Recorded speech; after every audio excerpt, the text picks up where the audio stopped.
Okay, so doing something a little different today. We're going to try to test the waters here, see how YouTube is allowing or censoring certain messages, as I've described previously in the past videos. Not really too sure at this point if this message is going to reach anyone or not, but we'll see. I don't really go live too often, so I've been getting some questions in the comment sections recently about red pill and ideological feminism and masculinity. So, since I'm a nice guy and have a little bit of free time in between taking my college finals, I will share some hard earned wisdom with those of you who are out there who might actually be capable of receiving it. First word of encouragement I want to give to everybody is if you're new to this at all, this is kind of going to be like a little bit of a crash course today. Just giving you guys a little bit of the basics behind, red pill ideology. I've been into the literature for a little over 5 years now, so I'm not an expert by any means. I don't proclaim to be an expert on anything.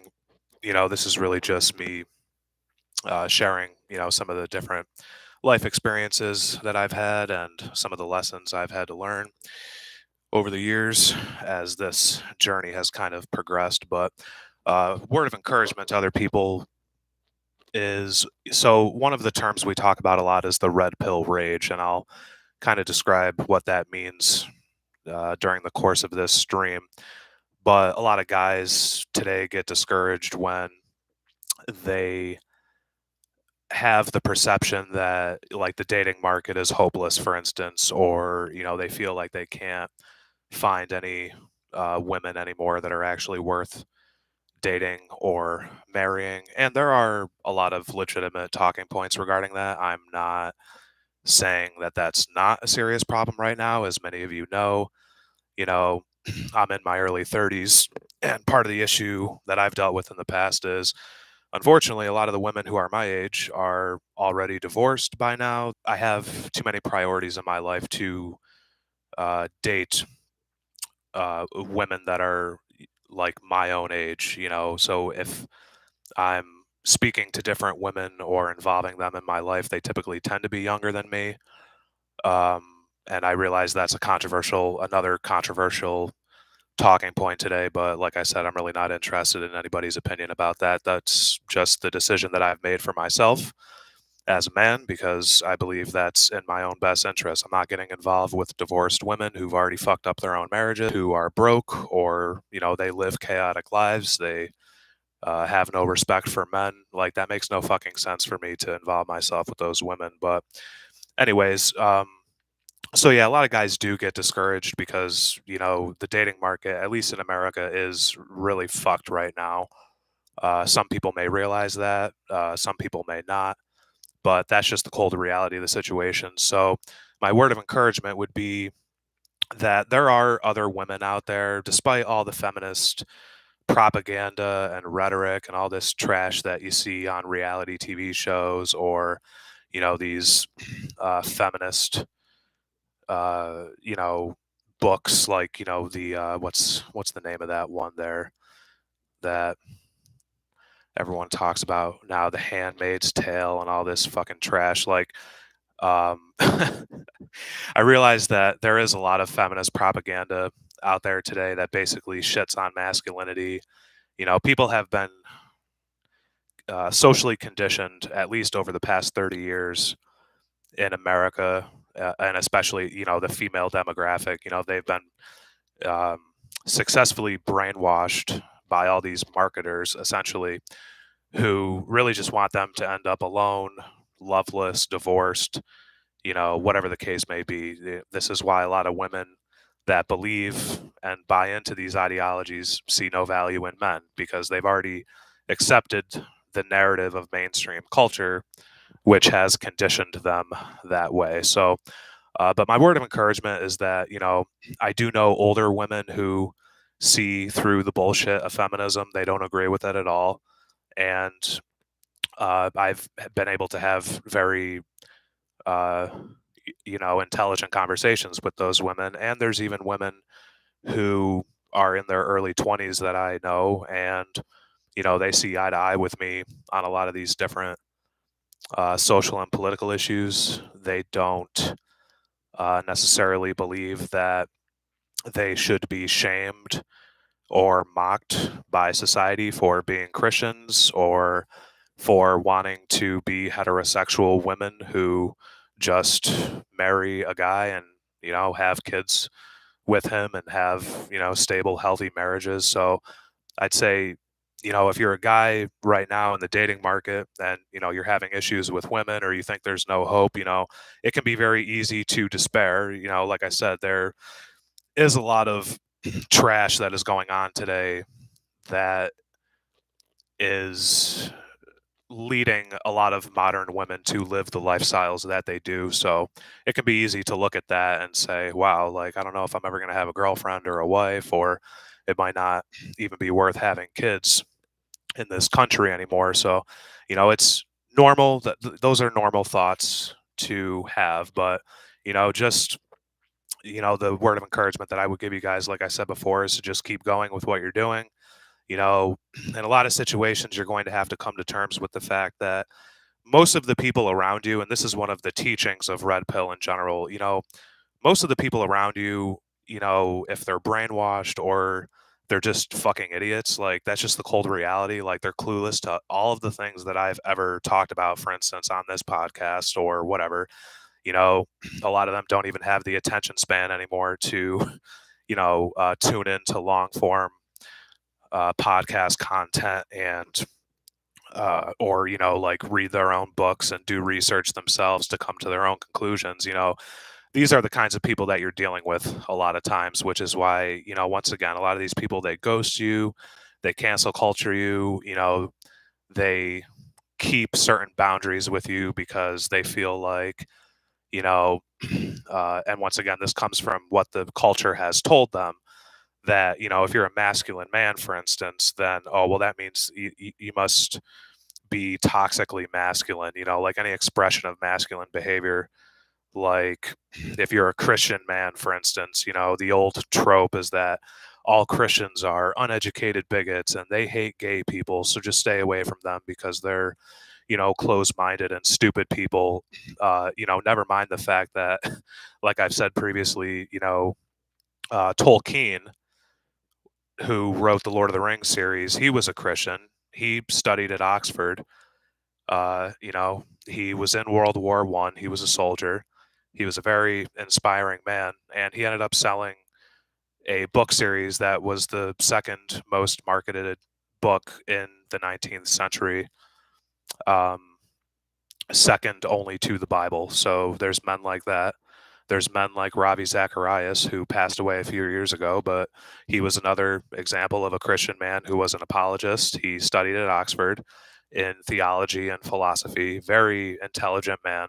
So that's just another example of how this culture conditions people to think of others, depending on their religion or their politics, as, hateful people or bigots or whatever the case may be. And this will become more obvious to you as you start having more honest conversations with people. Something I encourage people with a lot is, it's easy for people today to throw shade at you like you're the problem. But when you ask them direct questions and they can't give you intelligent answers to those questions, all that does is it just proves that they are actually the problem. Like people who were actually worth our respect, or, everyone wants to be respected as a fucking guru today or some expert in this or that. And then, you ask them questions and they can't give you any answers to any of these topics. Like, people who had common sense would just learn to develop their own intelligence and do whatever they had to do to accomplish that. But as we said, this is a level of dedication and passion that many people don't have today, which is why, like I said, we're surrounded by fucking idiots. But um, yeah, so you have the Christian trope in society, which also bleeds over into a lot of the other feminist tropes that we witness. But yeah, different women of different age demographics. I have been able to build positive relationships with them, even long before they view my podcast content. A lot of them are well aware of how radical feminism is today. They have no interest in it, and they see it for what it is. They see how toxic it is. So that would be, one of my words of encouragement to you guys, just to realize that there are not every woman in this country right now is brainwashed. I mean, there are a lot of women that are lost causes, whether they're, party girls or, there are a lot of, sexually degenerate women that, you're never going to actually have a future with. So, but there are other women out there that will actually be worth your time. So that's just something to keep in your mind. But so getting back to the red pill rage. So the term red pill rage was coined in the red pill community to basically denote, so let's start this from the beginning. So the term red pill itself refers to the movie The Matrix. If most people by now have seen the Matrix trilogy, if you haven't, I highly recommend it.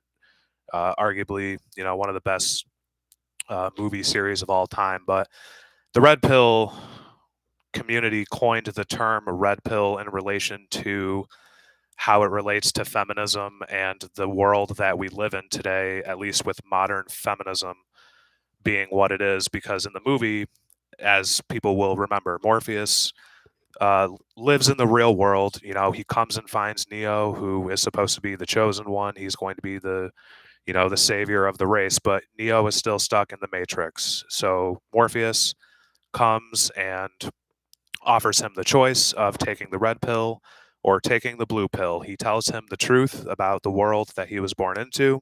He tells him that it is actually an AI artificial world, and he is actually living in the real world, but he is in a pod, like a virtual reality simulator. And the modern world that he thinks he's living in is actually all a lie. So he gives him the choice of taking the red pill or the blue pill. If he takes the blue pill, he'll wake up the next morning still in the Matrix. He will not remember Morpheus or anything that happened before, and he will forget what the truth is that Morpheus has told him, and he will be able to live the rest of his life in this fantasy world that is called the Matrix. And then he gives him the choice of taking the red pill. So the red pill would mean that he, as we know, if you've seen the movie, he will wake up the next day in the real world. And that real world is not a pretty place. It's a barren wasteland where basically this like last resistance of humans are fighting against these machines that are trying to commit genocide and kill all of them. So it's not going to be the, pretty fantasy world of the Matrix, but, you know, the benefit of the situation will be that he will be living in the real world. He will have successfully rejected this fantasy, and that transition will occur. So he takes the red pill, and then all the other events follow. So the term red pill has been used in the community as a metaphor for feminism. Men and women today are raised in this culture that sells them a fantasy. It sells them an illusion of what healthy relationships between men and women really are. It sells them all the propaganda that we hear all the time, whether it's, strong, independent woman, she don't need no man, she's a boss queen, whatever the case may be, or, all masculinity is toxic, or you don't need fathers to raise children if you have kids. Single mothers are heroes. They can, raise their kids. They don't need their biological fathers, all this bullshit. Also, one of the main fantasies that is sold to guys from an early age is that women value nice guys. Like, you should just be a beta male nice guy and, um, simp for women, never call them on their bullshit, kiss their ass, never criticize them, all this stuff. And once again, that is a fantasy. So the red pill becomes a metaphor for, once you get into the anti-feminist literature, you start looking into groups like the Manosphere, you start finding out, and this is something that you can experience yourself in the real world when you just talk to all your buddies who have already been divorced and dragged through family law, for instance, and they've lost child custody cases and they lost a lot of their finances after they got divorced from a woman. You hear those guys tell you their stories about how sexist family law really is, especially in relation to how it panders and rewards women, but totally destroys men on the other end of it. Red pill can be an analogy for that. Like, males are raised in this society without any knowledge of all this stuff, and then they, um, you know, get involved with these women, they marry them, whatever the case may be, and then their lives fall apart later on, and then they kind of start to wake the fuck up. Like, okay, so maybe everything I was taught from day one is not the truth, similar to, the storyline of the Matrix. Maybe this is a lie. Maybe feminism isn't as great or as true as everyone made it out to be from day one, whether this was my public educators telling me to be a nice guy for women, or to pretend that there's, 1,000 genders or whatever, and buy into all the social justice bullshit like the DEI initiatives that we're sold now and all this stuff. Um, so red pill becomes an analogy for really waking up to the reality of this culture, waking up to the reality of the fact that, at least in most social spheres, most people don't give a shit about men or men's rights issues. The big talking point today, for the most part, is women's rights. All we hear about on a daily basis, other than all the trash that you always hear from all these gossiping women about their fucking loser boyfriends or husbands or all this stuff. Men that women claim they hate so much, but they still keep sleeping around with them. So clearly they must not hate them that much because they keep fucking around with these losers that just treat them like shit. But other than all that nonsense that you hear from women on a regular basis, the other um, aspect that becomes more apparent to you is the emphasis on why men are always the ones who need to improve themselves. A lot of what is focused on today is, like I said, the women's rights issues. All we hear about is abortion. All we hear about is birth control. All we hear about is the right for women to sleep around and, do whatever they want. And, how dare any man, judge me for my lifestyle or refuse to date me because I've been an OnlyFans slut for, years now. All these random beta males jerk off to me. And, but that's how I make my money because I don't need no man. So how dare any man, judge me about what I've done, and he should just tolerate that and marry me or date me or whatever the case may be. And you see this all the time. I mean, there's women on Twitter now. Um, I'm not really on there anymore, but from the stories people tell me, there's women all the time that are OnlyFans models, and they're bitching that men don't want to date or marry them, and they're complaining like, oh, these men don't want to date OnlyFans models, and it's like, well, yeah, no shit, you're a fucking hooker. Like, like most men don't want to date or marry prostitutes. Like, however you look at it. I mean, I realize that a lot of these women aren't literal prostitutes necessarily, sleeping in this, sleeping with dudes in the streets, but they still have random guys that film the OnlyFans with them. They still engage in a lot of sketchy shit, and then they wonder why men want nothing to do with them. Like, this is like pretty common sense shit. But if you talk about this today, people get really upset with you. If you put this kind of stuff on social media, you have an army of, basically, like I said, all these brainwashed women who, want to throw shade at you and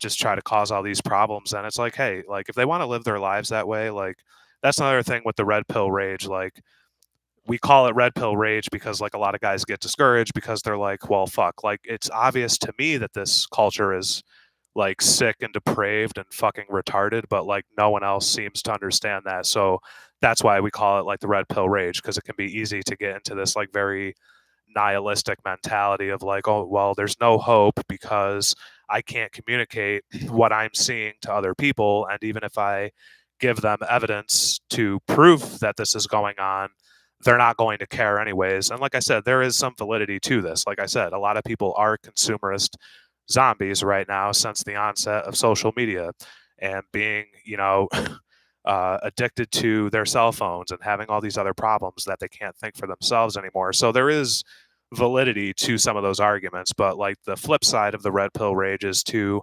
what they say in the red pill community is to, take that newfound knowledge that you have and just start bettering yourself as a man. And when you start to do that, there are going to be issues you're going to deal with. And, you know, a lot of people don't look at it this way, but I mean, this is essentially why, you know, uh, when I worked at Nathan Latour Hospital, this is essentially why I ended up resigning from there, and it's because of this. So this is the way that I look at it. This is the easiest way I know how to describe it. So think about everything I just said about red pill, this like fantasy feminist world that people have been indoctrinated into, and then think of it in terms of the Matrix, how agents and other people like that react to people who unplug from the matrix, which in this case we can look at it as rejecting the feminist lies and not being a nice guy for women and not fucking around when it comes to your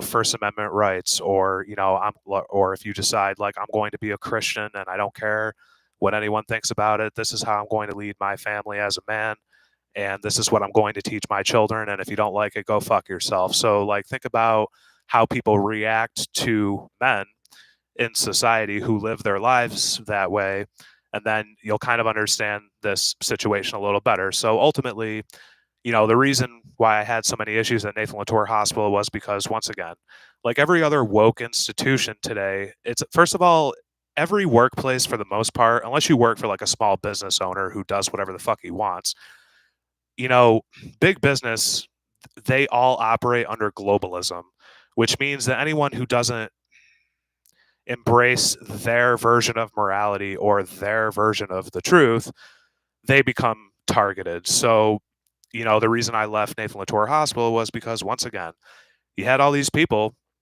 that were, monitoring what I was doing online. And like I said, I'm an anti-feminist and I don't buy into the narrative of this culture. And, people see that as a threat. So this whole issue was created simply because of my social media and the articles that I publish and the worldviews that I discuss and share with men.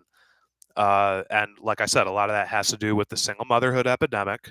I talk about family law and I talk about a lot of other messages that, like I said before, if you need any proof of how clueless the average person is today, go ask other people some of the questions that pertain to the things I talk about.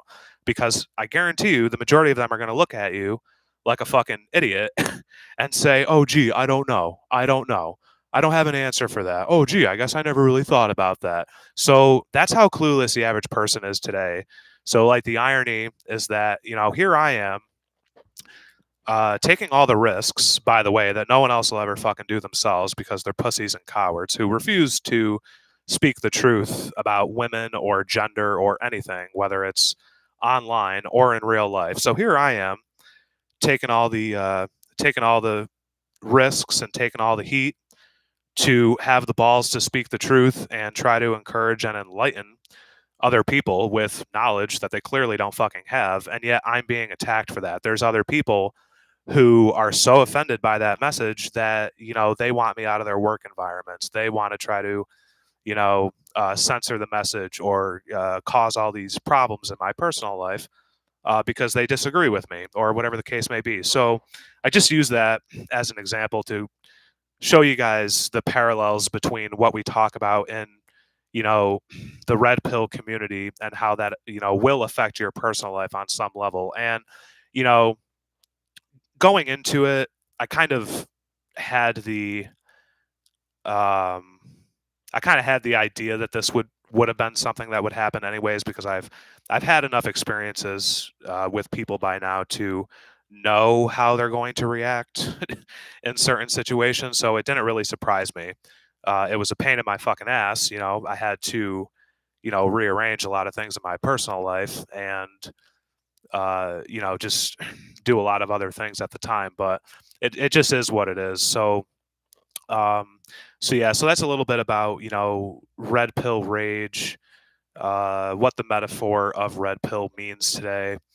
I guess one of the other questions, because some other people have been asking about different red pill influencers and people like that that are in the space right now. So I guess I can comment on that a little bit. So I would, I've been thinking about this a lot lately, actually. So the more I think about figures like, Andrew Tate and a lot of the other big name people that you guys hear about, this is what I would say, because there's a hard divide right now, especially on social media, about people like Andrew Tate and red pill in general in the manosphere. And there's people that straight up love the guy. There's other people that straight up hate him, and then there's people that are kind of in between. So this is my perception of the whole thing. I would propose that a lot of the Christian girls, or at least the posers that are Christians today online, people like, the Catholic Kira Bowlby, which I've described in numerous videos by now, and how she's just a fucking fake and a sellout and a peak Zoomer fucking retard. I would propose that a lot of these, Christian posers out there today that are telling you not to listen to any men or women in the manosphere without giving you any reasons for that, I would propose that those people are just, like I said, fucking idiots, because they don't even know what they're talking about, and they're really just trying to get you to live your life how they dictate you should. Given what I know about Andrew Tate and the manosphere and these other groups, this is what my advice would be. You can take certain aspects of their character and their worldviews and apply it to yourself to get better results. I mean, I'm not suggesting, and this kind of goes into like the misconception of masculinity today as well, which I'll also talk about that as we end here today. I wouldn't say so. A lot of people, especially a lot of modern women, so a lot of women have it in their minds that like they're only going to be happy if they're dating like a multi-millionaire, or whatever the case may be, or some celebrity, or whatever the fuck. So I would propose that that is one of the aspects of masculinity that a lot of people get confused in their minds today. As I said in uh, one of the previous articles when I was talking about Wes Watson, this like red pill fucking scammer. He's an ex-prison con, and he just got arrested again for physical assault. He's a guy that's propped up all the time by the Fed and Shit podcast in Miami there, Fresh and Fit, the fucking FBI narc scammers and all this shit. Um, I would propose that that's an example of masculinity, where someone might look at a man like that and think, oh, well, he's living it up. He's got all these cars. He's got this um, hot girlfriend and this and that. But like the reality is, like I said, with that guy, so he's an ex-prison con. So right there, he's a fucking scumbag. He's made all his money by scamming men. Once again, and this is another reason why red pill gets a bad name today, and I understand why a lot of people are skeptical about it as like a male self-improvement community, because you have a lot of pieces of shit out there who want to exploit a lot of you guys that they know that you have issues dating women, or bettering yourself as a man, so they exploit it like every other fucking con artist. So but people who don't know the history of a guy like that, they look at him online and think he's like living it up, and this is a guy I should look up to as my role model, and oh, he's a real man, look at this, when the reality is, like I said, he's a fucking scammer. He's an ex-prison con, and the girlfriends that he's had, they're just fucking prostitutes. Like, it came out that he pays escorts to fucking live with him or whatever, and fuck him, basically. His one ex-girlfriend literally fucked him up the ass with a strap on, so he got pegged. by a, quote, strong, independent woman, which I'm sure a lot of modern women would hear something like that and go, oh, wow, yeah, that's a really healthy relationship. Yeah, I got to try that with my man sometime. I love a real man who knows how to take a strap on up his fucking ass. So this is like an example of all the woke fucking horseshit that's going on today. And like most people who don't know what's going on, like they'll see this from the surface level and go, oh, yeah, well, what's wrong with that? Or, yeah, that's cool. Like, yeah, I want to be just like them. But, in reality, these people are fucking losers. So when we look at it, but that's an example of a guy who is probably, a sociopath who totally went down the other avenue of masculinity, as far as his personal life and his choices with the women that he fucks around with, and his choices to, exploit men for financial gain. So when we look at Andrew Tate on the other end of it, a lot of stuff with him is up in the air right now. Was he a sex trafficker? Was he not? There's a lot of different theories out there right now. Everyone thinks they're right about, whether he's innocent or guilty or whatever the case may be. So my word of encouragement would be that there's a lot of depictions right now in mainstream culture of like what masculinity is, assuming people can even define it to begin with. I mean, on some level, masculinity is a phenomena, but as Jack Donovan has described it, and I really like this description of it because it really, um, I feel like it just describes it the best. He's like, masculinity is something that you'll know it when you see it. So, like an example of that would be, you know, something simple, which in today's day and age, simple and common sense, really isn't so common anymore with most people. But, like an example of masculine honor would be, somebody attacks a woman on the side of the street and a man steps up to defend her and protect her.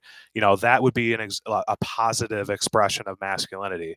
Men going to war to die for their country. That's a positive expression of masculinity. So, when he says, masculinity is something that you'll know it when you see it, keep that in your mind when you have all these gender theorists today and all these fucking lunatics that are trying to tell you that, well, gender is optional and, it's really insignificant. And I mean, a man can identify as a woman and it's not necessarily that important to society or anyone, and they just try to trivialize everything and bastardize every definition of every word to the point where no one knows what any words mean anymore. No one really seems to believe in much of anything. They don't know where they stand on anything, and then you wonder why people are so fucking confused and delusional. Whether it's something as like gender or like relationships, between people. So. Um, but yeah, so the aspect of Andrew Tate, I mean, there's some aspects of his character that I do like. Unlike most of the beta males that you find today all around you in your daily life, where they're saying all this stupid fucking feminist rhetoric, like, "Oh my God, yes, strong, independent woman," or "happy wife, happy life." Like, gotta go check with the boss man. Gotta go check with the leader of my fucking family because she runs my ass and I don't even sit at the head of my own household because I mean I'm a man, but it's co equal parenting, and I'm her husband, but I'm not the leader of my own household, and I'm not going to teach my kids to believe in God or anything else because religion, it's so extra. Those conservatives, like, who do they think they are talking about abortion and all this stuff. So that's the average mentality of a fucking beta male today that you find, just walking on the side of the street. These dudes have been so fucking emasculated, not only physically, but, psychologically, to the point where they don't really think or behave like men anymore. So there are aspects of Andrew Tate's personality that I like for that reason. He speaks the truth. He doesn't give a fuck who likes it or not. And he's basically a self-made man. He lives life on his own terms. He does what he wants. Um, you know, but I would also propose, so, when we're once again speaking about masculinity, you can also think of other um, characters. I mean, if you don't want to think of it in like the real world sense, I mean, some other people have talked about this. Like, if you're a fan of Lord of the Rings, for instance, you can think of a character like Aragorn. He was just a regular guy who ended up becoming king. And throughout the whole series, and this is what made him a great leader in the books, is that he was the kind of man who didn't necessarily want to lead. He was a very effective leader when he chose to lead, because he was very self-sacrificing. He cared about the people that relied on him. He deeply loved them and was willing to die for them if necessary. Like there's an old phrase talking about like soldiers in. I mean, you can look at it as like warriors throughout any time period for the most part, but especially soldiers in World War I. There were a lot of generals and captains that they would say that the true hallmark of a leader is a man who's hungry, but he won't eat until his other men are fed. That's one of the characteristics of positive masculinity that define strong men or honorable men, self-sacrificing men, not the typical societal fucking scumbags today who they only care about themselves and they're only out for themselves, like these, once again, these fucking red pill scammers who just want to make money off a lot of you guys because they see a weakness to exploit.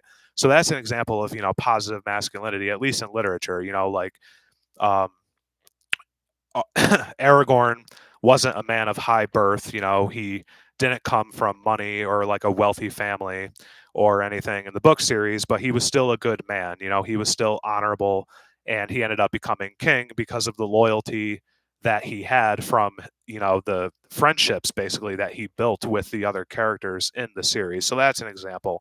Um, the other one that I look at from time to time is like Mercutio in Shakespeare's writings.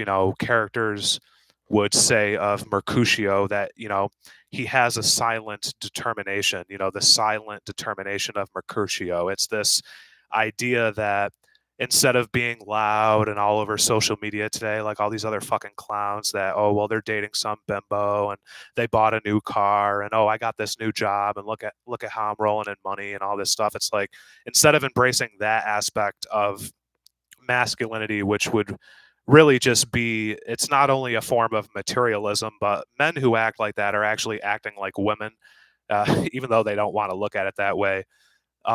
They're really engaging in this like look at me harlot kind of mentality, because that's why women wear makeup and are always in constant competition with other women, because they want to be skinnier than other women, they want to be more attractive than other women. So when men do this kind of shit, they're really just acting like women. Like, there's no problem being proud of yourself if you're an accomplished man and you've made a good life for yourself. But like the problem with it becomes when like you become, like I said, a fucking sellout, like this Wes Watson guy, and you're exploiting people and you're living in a mansion, but you're in fucking millions of dollars of debt, but you're going to sell an image to the public of like, oh, look at my perfect life, and everyone bow down and worship me because I'm better than every other man and whatever. So that's the very flashy kind of materialism side of masculinity, where these guys just end up turning into clowns. Um, so anyways, I don't know. So those are just some ideas about masculinity, why a lot of people have misconceptions about it today, especially women. And once again, you got to remember the messages that these women are believing in and living their lives by. You got to remember, and I know this offends people, but this is the reality. When you're raising your children now without any beliefs, you're not taking them to church, you're not doing anything with them anymore, you're just kind of letting shit slide, and oh, I guess we'll just flip a coin and see what happens. When you're raising kids like that, and then they're growing up in the humanist schools that are selling them a new age message about gender and about feminism and about women and about masculinity and all these different things, this is why these kids end up living the lives they do later on. And I mean, people can rationalize that away and trivialize it, but this is the reality of the situation. And I feel like there's a lot of people that see all of this going on and they're actually taking proactive steps to try to make the best of the situation, because they don't want their kids' lives to be fucked up forever. They're trying to do the best they can, given the culture we live in.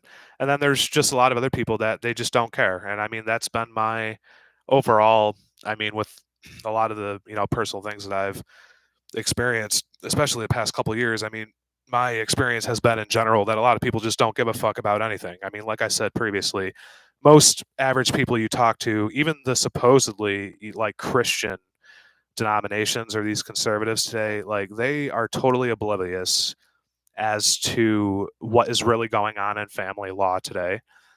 They have no idea how these workplaces operate when it comes to a lot of these women who, they're gossiping all the time. They're dragging, everybody else down with them, creating these toxic work environments where, people are being stalked on social media or all this other petty drama and bullshit's going on. Most people don't really know the truth about a lot of these situations. And then, when you want to try to talk to them about it, they want to shut down or ghost you, and they want to pretend it's not happening. So, like I said, that's their choice.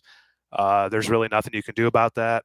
And when you think about it in terms of, like the red pill rage, just don't let that. I mean, that can be discouraging when you're dealing with people like that, because, like I said, they really are fucking idiots. Like, you can't actually like move forward with people like that because they're never going to support you or bring your life anything of value. But I mean, just focus on yourself and start affiliating with other people who get it, like um, that's one of the things that I've had to do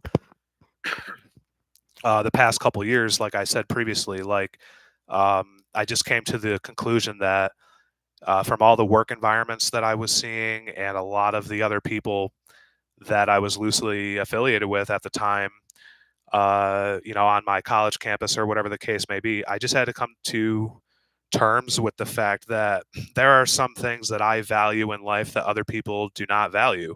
They don't place a value on the truth. They don't, in most cases, they don't like people who have the balls to speak the truth. There's other things that I'm interested in, other values that I have for my own personal life that they can't accommodate. They can't be seen publicly supporting someone like me because they're going to get public backlash for that. Their superiors or their friends or other people who they've chosen to be loyal to, there will be serious repercussions for them if they openly support someone like me. And I know that, and I don't hold any reservations against them for that. I understand that's kind of a result of the culture we live in right now, but they also need to understand that if that's their mentality and that's their definition of what they think being loyal to me is, then I'm sorry to inform them that this is why they're fake and this is why I have nothing to do with them. Like I said, I'm under no delusions about how a lot of the people who vaguely know me, how they really perceive me. And, as was proven to me with the whole with the whole situation at Nathan Latour Hospital, how few people had the balls to actually like speak the fuck up and tell people what actually happened. I mean, in the process of resigning from there, I didn't see one fucking person. As much as people wanted to fucking bitch and complain about me, I didn't see one person stand up and defend my character. I didn't see one person. There were other people that resigned after I did, but a lot of them were in different departments. I mean, there wasn't a single person that was in the department that I worked in that I saw resign as a result of what happened to me. So, when you have situations like that where you have all these people who they think you owe them something, and then they don't even have the balls or the courage to stand behind you and support you, then they shouldn't be surprised when, you know, I'm not going to offer them my loyalty or friendship either. Like, it's a two-way street. That's how I see it. That's how it works. And like I said, there's a lot more positive relationships that I've been able to have with other people since leaving that place, and it operates because it's a two-way street. You know what I mean? Like, there's people that are in my life now that if they need something, I help them, and if I need something, they help me. But see, this is one of the things that people just don't understand today. Everyone thinks that you owe them something. They want to follow you online without ever giving you the time of day in real life, or they want to try to reap the benefits of your hard work and all the risks that you've taken, and then they want to sit back and not do anything themselves, and this is just one of the manifestations, the way I see it, of a lot of the moral cowardice that's going on today. So this is why I don't have a lot of respect for a lot of people, and they can get upset about that all they want, or think I'm being an asshole or being too judgmental, but it just is what it is. I mean, this is why I keep clear boundaries with people now. The people that I'm loosely affiliated with by circumstance. This is why, like, I don't go out of my way to affiliate with them. I don't ask them what's going on in their personal life because I just don't fucking care. I'm not showing up to any holiday parties. I'm not going to fundraisers, none of that shit, because I just see the reality of the situation. And I mean, that's just I don't know. Like I said, until I see people, um, acting like the kind of people who actually deserve my loyalty, then they're not getting it from me. Like, it's really that simple. I mean, I'm not, um, I don't think I'm being too, I don't know how you would call it. I don't think I'm setting that high of a standard, asking these very basic things of people. But I also understand that, everyone has their own definition of what they think, loyalty or friendship is today. And a lot of that has also been influenced by the culture and by the media and politics or whatever. So, I mean, I understand that they would probably perceive me in a certain light, but that is what it is. Like I said before, like, I have my own life to live, and as far as my own worldviews go, once again, as Richard Grannon said in one of his previous speeches, like, it's my mind. Like, you can do whatever you want with your mind. If you want to scroll on social media and keep getting into all this impulse, like losing your impulse control, doom scrolling on social media, that's your business. If you want to, listen to all these bimbos on TikTok and, have that be your, lifestyle, or your um, beliefs about men and masculinity, that's your business. That's your mind. But I have my own mind, and I have to protect it. And I don't care what anyone else thinks about that. So if that means that I had to delete my social media and resign from Nathan Latour Hospital and really just not affiliate with a lot of different people because I don't want to hear what they have to say. I've heard all this shit before. I have no interest in it, and I have no interest in them. Then that's what I'm going to do. I'm protecting my own mind. And now, like, I'm at the point where I'm really only dealing with people who are, they don't necessarily have to. I'm not saying everyone has to agree with me or, like, believe the same that I do. But, if I get the perception that I'm surrounded by all these fake fucks who, like I said previously, I know I can't rely on them for anything. Even with something simple like a text message, I send them texts from time to time, and I'm never going to hear back from them. And they want to play fucking stupid with me, or like when they see me in public, like they want to pretend I don't exist or pretend that we didn't have some kind of a falling out. Like, I don't have time for all this stupid shit that's going on today. So, I mean, this is why I am the way that I am now, and just why I've been on my own course. But, um, so yeah, I guess that's just a little bit of the red pill ideology. I don't know. So people who don't really understand it, you can kind of go through this and have something to go off of, and just I don't know, just know what to expect if you start looking into the anti-feminist literature. There are a lot of beta males and feminist women who, like I said, they've already been societally conditioned to view men like you in a certain way. So I guarantee you, I'm not discouraging you from pursuing this course. I'm just telling you, similar to Morpheus in in the movie, right before he gives Neo the red pill, he tells him, like, remember, all I'm offering is the truth, nothing more. I can't be held responsible for what happens to you after. I'm not saying it's going to be a perfect existence for you, and I'm not saying it's going to be easy, but I am saying that it's going to be the truth. And I feel like that's why a lot of people are getting the results that they do today, because they don't value truth anymore. They've placed a value on everything other than truth. I mean, they place a value on comfort zones. They place a value on, positive vibes only, whatever the fuck that means. That's a buzz phrase you hear all the time too. So, truth is frowned upon. A lot of people want to, live in their own fantasy world. So, hey, I mean, this is why you hit a lot of dead ends with people. This is why it's not even worth, communicating with them or having anything to do with them. So, hey, just let them go off and do whatever they're fucking doing. Let them live their little, pathetic lives of mediocrity. And then on the other side, while they're doing that, then, you focus on yourself and what you want out of life and, just go from there. And like I said, there's going to be people who can accept that and they'll move forward with you and that'll be good for you. And there's going to be a lot of other people who are going to tell you to get bent and, they're going to not give a shit. And like I said, those are people that are disloyal. You don't need to waste your time on them. And, you just move forward with the understanding. It's like, hey, you've made your choice to be a disloyal piece of shit and have nothing to do with me. So now I'm just treating you in the same way. I'm just reciprocating that behavior. You owe me nothing. I owe you nothing. So, hey, leave it at that and, just move on and, do your own thing. So, all right. I guess we'll end on that today. And yeah, I guess that's it. So until next time, keep warm, keep each other, and keep rocking.